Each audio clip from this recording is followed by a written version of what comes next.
مولاي صل وسلم دائما۔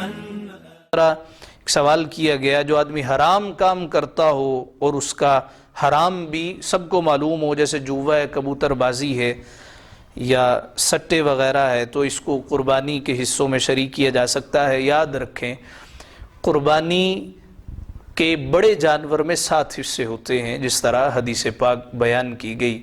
ان میں سے اگر کوئی 7 لوگوں میں سے کوئی ایک آدمی حرام کا پیسہ اس میں شامل کر دے تو سب کی قربانی ناجائز ہوگی۔